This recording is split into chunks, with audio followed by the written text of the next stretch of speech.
Bismillahirrahmanirrahim. Assalamualaikum warahmatullahi wabarakatuh. Waalaikumsalam warahmatullahi wabarakatuh. Alhamdulillahirabbil alamin. Wassalatu wassalamu ala asyrafil anbiya'i wal mursalin Sayyidina wa maulana Muhammadin wa ala alihi wa ashabihi ajma'in. Amma ba'du ma'asyiral muslimin wal muslimat abna'il a'izza rahimakumullah. Anak-anakku sekalian, para dokter, perawat, karyawan-karyawati Rumah Sakit Islam Asy-Syifa Sukabumi. Terlebih dahulu mari kita sama-sama panjatkan puja, puji, syukur kehadirat Allah Subhanahu wa Ta'ala atas segala limpahan nikmat dan karunia-Nya, nikmat iman, nikmat Islam, nikmat umur, nikmat kesehatan, nikmat persaudaraan, ukhuwah di antara kita, nikmat semangat untuk mengkaji Islam. Mudah-mudahan kita sekalian terhadap seluruh nikmat ini bisa kita menjawabnya dengan sikap syukur kepadanya. La in syakartum la azidannakum wa la in kafartum inna adzabi lasyadid. Doa mari sama-sama kita lantunkan untuk orang tua kita, sesepuh-sesepuh kita, para pendiri rumah sakit ini yang hampir seluruhnya telah meninggalkan kita sekalian, termasuk para guru masyayikh kita, kiai-kiai kita, yang pada saat ini kita sudah tidak bisa lagi bersalam-salaman dengan mereka. Paling-paling kita hanya bisa melantunkan doa, Allahumma gfir lahum warhamhum wa'afihim wa'fu anhum. Kepada saya hadir Ananda Syahid beserta temannya dan memberitahu sambil memaksa, dan memang kebiasaan Ananda ini kepada saya suka agak memaksa gitu untuk memberikan tarhib Ramadan yang biasanya kita lakukan secara berhadap-hadapan di Masjid Asy-Syifa. Tapi karena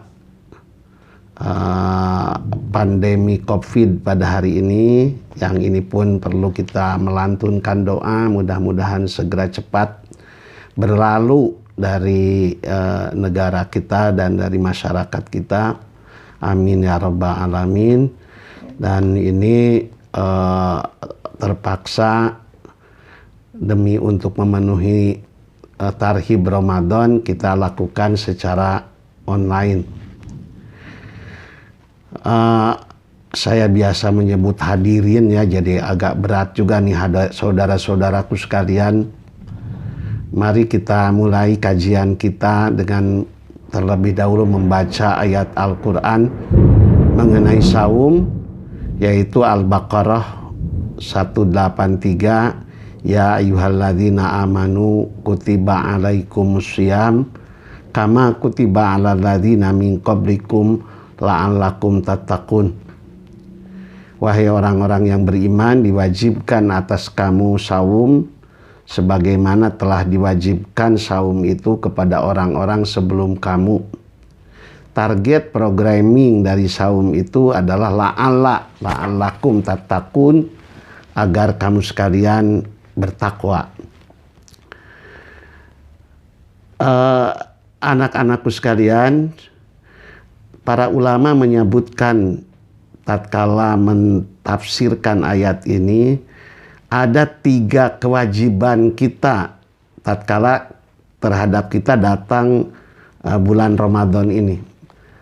Tatkala datang kepada kita kewajiban saum ini, biasa para ulama menyebutkannya wajibatuna nahwas saum, kewajiban kita terhadap saum. Saya lebih senang menyebut apa sikap yang harus kita lakukan, bagaimana seharusnya kita bersikap terkata datang bulan Ramadan kepada kita sekalian. Para ulama menyebutkan 3 kewajiban kita, 3 sikap yang harus ada pada kita tatkala datang bulan Ramadan. 1, al-ihtimamu bihadhil ibadah. Sangat peduli, sangat memperhatikan terhadap ibadah ini. Itu kewajiban kita yang pertama. Tatkala datang bulan Ramadan, tolong itu kita peduli, kita jangan api lain dalam bahasa Sunda, jangan tidak ada kepedulian, tidak ada perhatian terhadap datangnya bulan Ramadan ini. Yang kedua, alla yastaskila min hadhil ibadah. Kewajiban kita yang kedua atau sikap yang harus ada pada diri kita yang kedua menghadapi bulan Ramadan ini adalah tidak merasa berat. Jangan merasa berat terhadap ibadah ini dalam kondisi apapun ya. Karena Allah kalaupun berat nanti akan memberikan keringanan termasuk keringanan tatkala datang umpamanya musibah seperti pada tahun ini, umpamanya itu ada keringanan yang termasuk nanti dalam tarawih, dalam apa-apa. Awas jangan kemudian merasa berat, aduh geus datang deui ya bulan Ramadan teh ripuh ya umpamana itu umat Islam tidak patut untuk bersikap berat terhadap ibadah ini. Ketiga, sikap yang harus ada pada diri kita menghadapi bulan Ramadan adalah isaratul qiyam bihadhil ibadah. Terdorong untuk melaksanakannya dengan sebaik mungkin. Anak-anakku sekalian, kenapa kita perlu bersikap seperti itu terhadap Ramadan? Karena atau terhadap ibadah saum. Ibadah saum itu banyak sekali kegunaannya. Ya. Para ulama juga menyebutkan ada 3 pembinaan yang dijadikan sasaran dalam ibadah saum. Jadi ada 3 pembinaan yang diarahkan oleh ibadah saum. 1, ibadah saum itu membina keislaman pribadi. Jadi keislaman seseorang itu dibangun, dibina oleh saum diantaranya. Atau saum berusaha membina, mentarbiyah keislaman pribadi. Oleh karena itu ayat Quran mengatakan la'allakum tattaqun, agar kamu sekalian bertakwa. Dalam bahasa Arab, bagi mereka yang mempelajari bahasa Arab, la'alla itu bisa diartikan mempersiapkan. Jadi saum itu mempersiapkan, membina agar seseorang menjadi takwa. Dan itulah pembinaan pertama dari saum, yaitu membina pribadi. Saum pun membina atau melakukan pentarbiyahan, peningkatan keislaman keluarga. Dengan saum itu keluarga kita dibina peningkatan keislamannya. Sebab di dalam saum ada pembinaan keislaman keluarga. Pada ibadah saum kita berbareng membaca Al-Quran, kita berbareng dengan keluarga buka bersama, kita berbareng dengan keluarga sahur bersama. Ini pembinaan keluarga. Jadi sangat indah, sangat dahsyat sekali sebenarnya saum. Dia membina pribadi, juga dia membina keluarga, sehingga nanti keluar kita dari saum, pribadi kita lebih baik, keluarga kita pun menjadi lebih baik. Malahan para ulama mengatakan bahwa dengan saum itu terdapat pembinaan masyarakat, peningkatan keislaman masyarakat. Di mana masyarakat dimina dalam saum itu peningkatan keislamannya dengan sholat berjamaah. Ya, walaupun nanti ada catatan-catatan pada musim Covid ini berjamaahnya bagaimana. Pada sholat tarawih, ya, pada dakwah amar ma'ruf nahi munkar di lingkungan masyarakat, ya, biasanya kantor-kantor dan lain-lain sebagainya. Dan pada saat sekarang karena kejadian-kejadian ini, karena musibah ini kemudian banyak dilakukan melalui online. Mudah-mudahan dengan kita masuk ke dalam kawah canda di mukanya Ramadan, masyarakat kita keluar menjadi masyarakat yang lebih baik lagi. Dan seterusnya mari kita kaji Ramadan supaya kita lebih menikmati Ramadan ini. Mari kita kaji karakteristik dari bulan Ramadan. Apa khususiat, bahasa Arab karakteristik itu khususiat. Khususiat itu kekhususan, keistimewaan dari bulan Ramadan. Sehingga tatkala dia datang, itu datang tamu yang betul-betul istimewa. Sehingga kita harus betul-betul bergembira. Kedatangan seorang presiden ke suatu daerah itu jadi kegembiraan. Kedatangan seorang kiai ke satu daerah itu jadi kegembiraan bagi daerah tersebut. Kedatangan bulan Ramadan itu harus lebih gembira lagi karena punya khasais, punya karakteristik kekhususan bulan Ramadan. Di sini saya akan sebut hampir 15 keutamaan bulan Ramadan. Mudah-mudahan Ananda sekalian tatkala mendengar ini akan lebih bersemangat lagi dalam menghadapi bulan Ramadan. 1. Pada bulan ini terdapat kewajiban ibadah saum yang merupakan salah satu dari rukun Islam. Ya, kita banyak mengenal hadis bahwa Islam itu diletakkan di atas 5 dasar. Ya, bunyal Islam ala khamsin. Kedua, Nabi Muhammad SAW diangkat jadi Rasul pada bulan Ramadan. Nah, jadi ini ulang tahun pengangkatan Nabi jadi Nabi ini. Ketiga, pada bulan Ramadan dimulai turun Al-Quran itu disebutkan dalam surat Al-Baqarah 185, Syahrul Ramadan alladzi unzila fihil Quran. Bulan Ramadan dimulainya turun ayat-ayat Al-Quran.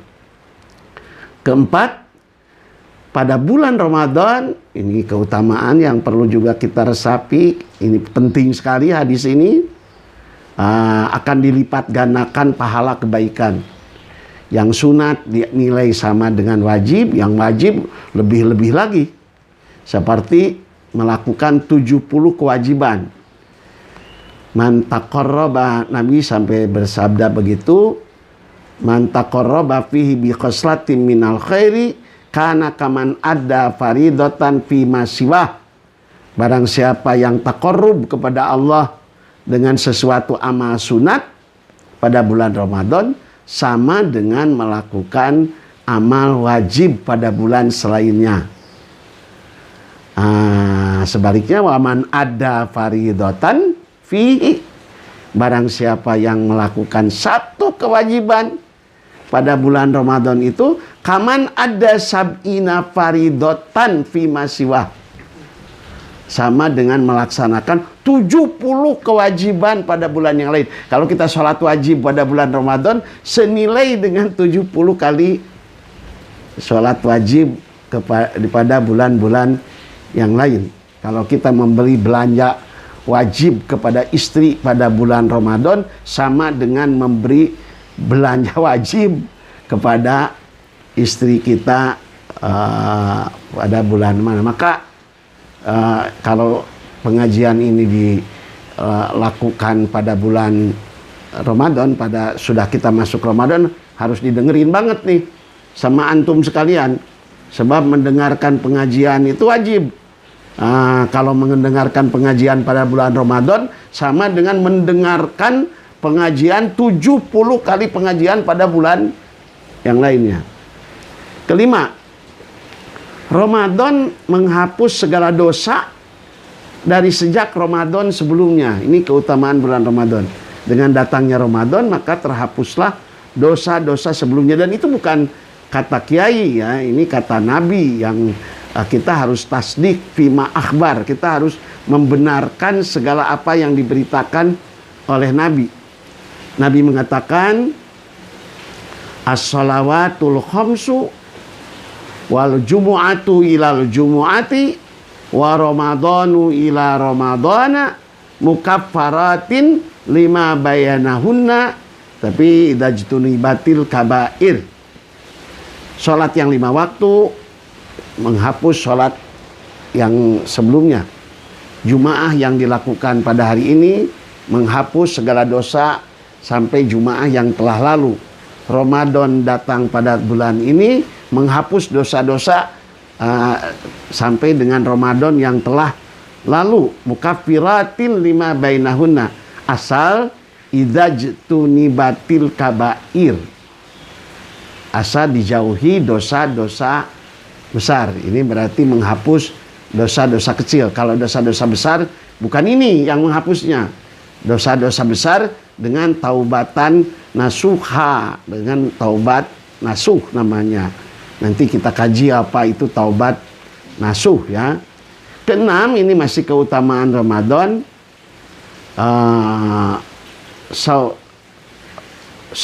Saumnya, bukan Ramadannya ini. Saum Ramadan menghapus dosa-dosa sebelumnya. Fitnatul rajuli fi ahli wa mali wa jarihi tukaffiruha as-salat was-saum was-sadaqah. Dosa-dosa seseorang baik di keluarganya, dosa pada harta bendanya, dosa terhadap tetangganya, semuanya akan terhapus oleh salat, oleh saum, dan oleh sedekah. 7. Saum Ramadan merupakan benteng, penghalang, dalam bahasa Arabnya, supaya antum pintar juga nih bahasa Arab ya. Namanya kan karyawan-karyawati Rumah Sakit Islam Asyifa. Harus mulai bisa bahasa apa? Bahasa Arab ya. Namanya malah katanya di surga nanti kita sekalian jadi pintar bahasa Arab. Sebab bahasa Arab ini juga lugatu ahli jannah katanya. Jadi lugotnya ahli jannah. Dan jangan ditanya bagaimana bisanya nanti di surga bisa bahasa Arab itu. Tiba-tiba Allah menjadikan kamu sekalian bisa bahasa apa? Bisa bahasa Arab tidak? Di mana Mas Antrena kayak di mana di surga? Jangan ya, itu saum itu junnah dan wikoyah dari neraka. As-saumu junnatun yustajannu bihal abdu minan nar. Saum itu benteng, penghalang yang dibentengi seseorang, dihalangi seseorang dengan saum itu seorang hamba dari neraka. 8, ini hadis semuanya nih. Ya, hadis semuanya, bukan dari luar hadis ini. Bau mulutnya orang yang saum Ramadan lebih harum bagi Allah daripada misik. Misik ini kesturi ya. Paling mahal dan paling harum minyak wangi itu adalah misik. Ya. Dan harganya jutaan itu. Itu kalau digitukan ke badan kita, dan orang Arab kalau memakai minyak wangi itu ke kulit, bukan ke baju ya, tapi ke kulit gitu. Itu seminggu bisa masih terus menerus harum. Namanya misik. Mungkin Ananda yang kerja di rumah sakit tidak akan terbeli nanti karena mahalnya mungkin ya. Khulufu famisoim atyabu. Nanti di surga semuanya orang berbau seperti itu. Khulufu famisoim atyabu indallah min rihil misik. Ya. Bau mulutnya orang yang saum lebih harum menurut pandangan Allah ketimbang harumnya misik. 9. Ini keutamaan bulan Ramadan. Para malaikat memohonkan ampunan bagi para soimin dari sejak sahur ya, sampai berbuka puasa. Semua malaikat. Mudah-mudahan malaikat Israel juga memintakan maaf. Yang mencabut nyawa itu siapa? Israel. Yang penjaga siksa itu siapa? Munkar Nakir ya. Itu semuanya katanya memintakan ampunan kepada buat orang-orang yang saum. Tastaghfiru malaikah lisoimin hatta yuftira. Memintakan ampunan para malaikat buat para orang-orang yang saum sampai mereka berbuka puasa. 10.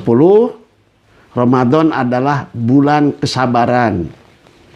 Ya, kita patut sabar, dan Allah menyebutnya sebagai syahrus sabri, bulan kesabaran, dan Allah Subhanahu wa taala memberi ganjaran tiada batas bagi mereka yang sabar. Innama yuwaffas sabirun ajrahum bighairi hisab. Akan dibalas orang-orang yang sabar itu ganjarannya dengan tanpa hitungan, saking banyaknya. Pada bulan ini setan dibelenggu, tidak bisa berbuat. Kalau ada orang yang kesetanan, bukan karena setan itu, mungkin itu pengaruh setan dari bulan Sya'ban itu mungkin ya, yang masih ada pada bulan mana?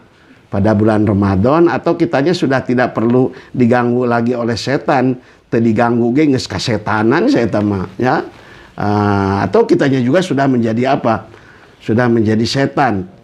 Ya, geus hidang ku maneh naonana. Tapi setan pada bulan ini itu menurut Nabi, idza dakhala ramadhanu futihat abwabul jannati wa ghulliqat abwabu jahannam wasulsilati syayatin. Ya, di mana masuk bulan Ramadan dibukakan pintu-pintu surga, ditutup pintu-pintu neraka. Ada ulama yang mengartikan gini, dibukakan panto-panto surga, artinya dipermudah jalan-jalan masuk surga. Kita sholat, kita baca Quran, kita saum, itu jalan yang sangat mudah masuk surga. Wa ghuliqat abwabu jahannam, dan ditutup pintu-pintu neraka. Nah, ada yang mengartikan ditutup jalan-jalan pinarakaeun jadi hese. Karena jalan pinarakaeun itu melalui mata, kita dimintakan supaya pada bulan Ramadan mata itu ditundukkan. Biasanya pinarakaeun teh melalui parji, kita jaga juga parji. Pada bulan Ramadan pinarakaeun itu melalui mulut, pada bulan Ramadan mah mulut pun kita jaga. Sehingga makna ini bisa diperluas ya, dibukakan pintu surga, dipermudah jalan masuk surga, wa ghuliqat abwabu jahannam, dan dipersulit, ditutup pintu-pintu neraka. Silakan dilihat ya, tempat-tempat pelacuran bulan Ramadan itu tutup, itu nggak ada itu ya. Tempat-tempat minuman keras juga tutup itu. Nah, pada bulan Ramadan ini terdapat malam Lailatul Qadar. Nanti kita ada kajian juga bagaimana utamanya malam Lailatul Qadar, bagaimana utamanya iktikaf ya, salah satu ibadah yang agak dibunuh sebenarnya oleh umat Islam itu adalah iktikaf. Yang dihabisi oleh umat Islam itu, kalau dulu zaman Nabi seluruh sahabat itu melakukan iktikaf. Para istri pun ikut iktikaf, ada tali malah. Ini tempat bergantungnya istri Nabi kalau dia sholat, saking sudah lamanya sehingga takut goyang, takut itu, kemudian pakai aisan gitu ke atas, dan dia kemudian ini mari kita nanti kaji keutamaan malam Lailatul Qadar, keutamaan iktikaf. Saya pernah ikut sholatul lail di Masjidil Haram pada malam 27 Ramadan, dan itu ada kunut khatmil Quran, namanya kunut Lailatul Qadar. Kunutnya itu 1 jam. Kunutnya saja anakku itu satu jam ya, saking panjangnya. Sholatnya dimulai dari jam 10, berakhir pada 3:30 sholat qiyamul lailnya. Tarawihnya dari jam 7.30 sampai jam 10 lah. Kalau tarawihnya 2 jam, kalau 23 rakaat itu, kalau kemudian ini keutamaan yang ke-12. Keutamaan ke-13, pada akhir bulan Ramadan diampuni para so'imin dari segala dosanya. Nah, jadi sangat celaka sekali, sangat rugi sekali kalau orang mengalami musim bulan Ramadan, tapi waktu dia selesai dari Ramadan itu dosanya tidak terampuni karena dia tidak mengisi Ramadan dengan sebaik mungkin. Bagi mereka yang mengisi bulan Ramadan dengan biasa-biasa saja, jangan dengan istimewa ya. Yang istimewa kan hanya beberapa orang umpamanya mengisi saum Ramadan itu. Dengan biasa-biasa saja itu juga sudah bisa diampuni dosa seluruhnya. 14, Allah membebaskan orang-orang dari siksa neraka pada setiap malam bulan Ramadan. 15, bagi orang yang berpuasa pada bulan suci Ramadan, ini perhatikan ini ya, ada doa-doa yang diijabah oleh Allah. Ya, saya baca di Soimi dakwatun mustajabah la turaddu. Qala Nabi sallam, salah satu la turaddu dakwatul walid wa dakwatus shaim wa dakwatul musafir. Dakwahnya ada 3 orang yang doanya tidak akan ditolak oleh Allah. Satu, doanya orang tua. Kedua, doanya orang yang saum. Ketiga, doanya orang yang sedang dalam bepergian. Saudara-saudaraku, saya kira untuk pertemuan kita yang pertama kali ini, mudah-mudahan kita dipertemukan pada pertemuan-pertemuan yang lain. Kita akhiri dengan sekian. Mudah-mudahan ini menjadi pembekalan bagi ananda sekalian dalam menghadapi saum Ramadan ini. Dan kemudian kita berdoa mudah-mudahan seluruhnya bisa disampaikan pada bulan Ramadan. Mudah-mudahan seluruhnya kita sekalian bisa mencicipi bulan Ramadan itu adalah hidangan dari Allah Subhanahu wa taala, dan sesuai dengan apa yang tadi disebutkan, doa pada bulan Ramadan itu ijabah.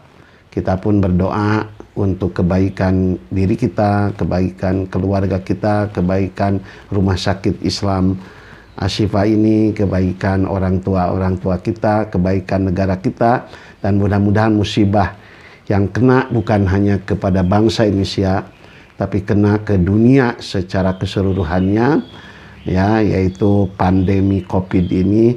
Mudah-mudahan Allah segera memberikan jalan keluar sebaik-baiknya dengan menemukan obatnya, dengan menghentikan perkembangan penyakit ini, dan Allah tidak membiarkan kita menyelesaikan musibah ini hanya dengan otak kita saja. Doa yang selalu kita mintakan kepada Allah dalam menyelesaikan seluruh persoalan adalah wala takilni ila nafsi tarfata ainin. Janganlah engkau menyerahkan persoalan ini hanya kepada otak kami saja, hanya kepada kemampuan berpikir kami saja. Kita berusaha dengan otak kita, kita mencari dengan otak kita. Ya Allah, jangan hanya menyerahkan dengan otak kami, tapi bimbinglah apa yang harus kami lakukan dalam menghadapi persoalan-persoalan ini. Wabillahi taufiq wal hidayah. Aqulu qauli hadza wastaghfirullaha li wa lakum. Wassalamualaikum warahmatullahi wabarakatuh.